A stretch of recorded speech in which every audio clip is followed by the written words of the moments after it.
Okay, this video is an introduction to databases. When we talk about a database, what we're primarily talking about is going to be a relational database. So let's use you as an example.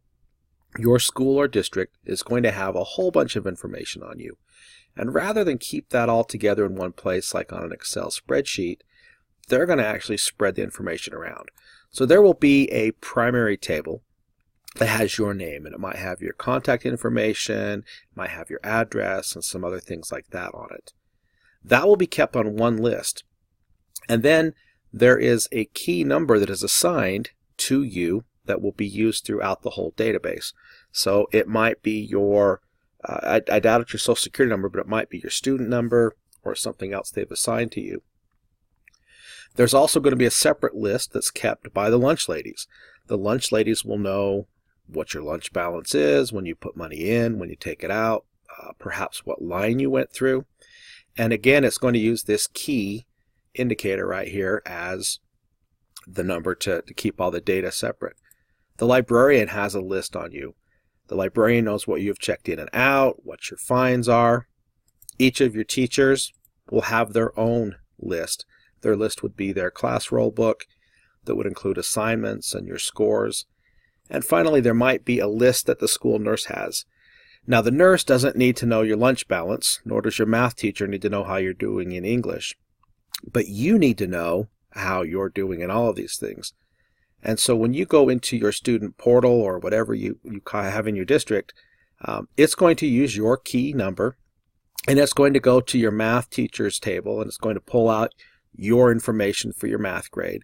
It's going to pull out your information from your English teacher. If you go into the testing table, there'll be one with your ACT scores on it.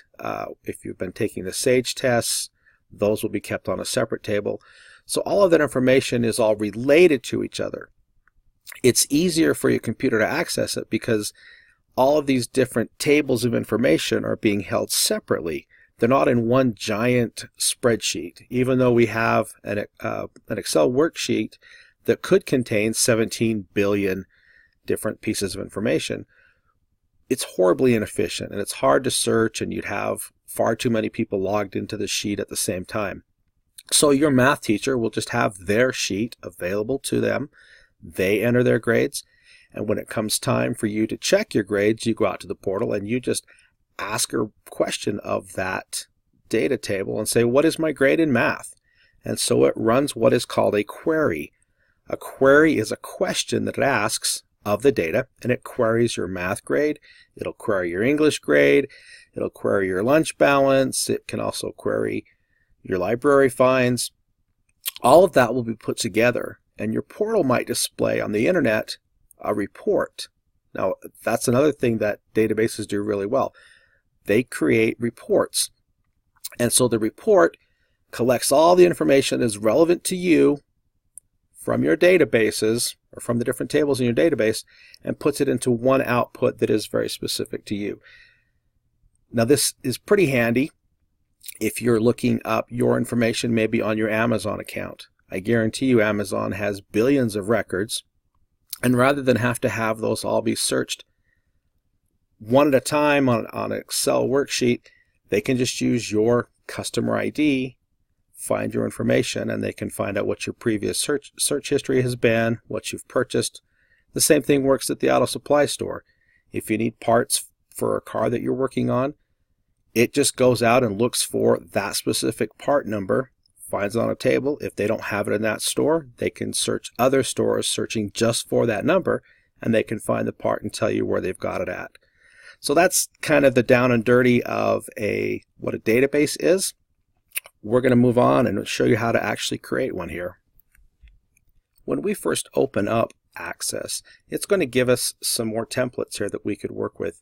If we had to do something we were unfamiliar with, or we wanted to see how someone else has done in the past, we can go out and we can look at some of these different styles of databases that have been created for us.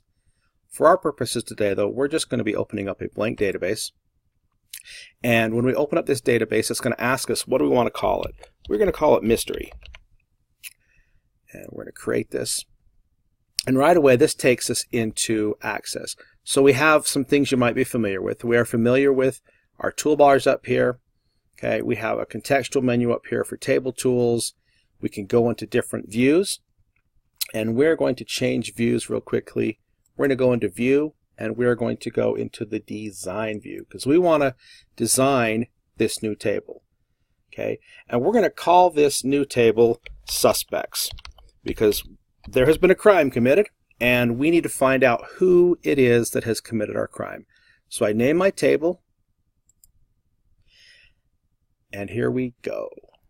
You can see in my table I have a couple of different things you can work on here. The first one is the ID. Now when I click on this row, it indicates that it's the primary key, and this is that key number that will let us link all of our tables to each other if we were to have a large database. We are not going to have a large database just because this is for demonstration purposes, but this is automatically numbered. And so on my second field, what I have is I have the name of the suspect, and I'm going to be putting the names of the suspects in. And the data type, I can enter what type it is. This is short text. It's up to 255 characters, which is going to be fine for me. I also have some other information about the suspect. I have the sex of the suspect and some other information. I can put it in as short text. That'll be male or female. I'm going to drop out for just a minute here and finish entering these so you don't have to hear me hammering on my keyboard, and I'll drop back in. So I've entered all of the different criteria that we could have for our suspect, and I actually went back and changed the field name from sex of suspect to just sex. So it's sex, hair, eyes, height, build, glasses. They're all short text, and I've put a description in here. I'm going to, with my glasses, change this so that it's not a short text. I'm going to make it into a simple yes or no. Was the person wearing glasses or not? Okay, I'm now ready to change the view here. So if I come up to my view, and I'm in my design view where I've been creating the table, here I'm going to go to my data sheet view. And you can see now I have the starting of a table that's going to include the name of the suspect, their sex, their hair, their height, their build. So the identification is going to give us, this is a brand new one. So our first suspect is named Anvil. She is female. Her hair color is brown. Her eyes are brown. Nope, I lied. Her hair color is actually black. Her eyes are brown. Her height is, she's short. For her build, she is of medium build. And she is not wearing glasses, so I'm not going to check this box. So I've entered a little bit more data, but I've decided I'm going to just cut off the table right here. We'll end the video here, and when we come back on Standard 1, I'll start to go in some of the terminology, and I'll have a full data set for us to work with.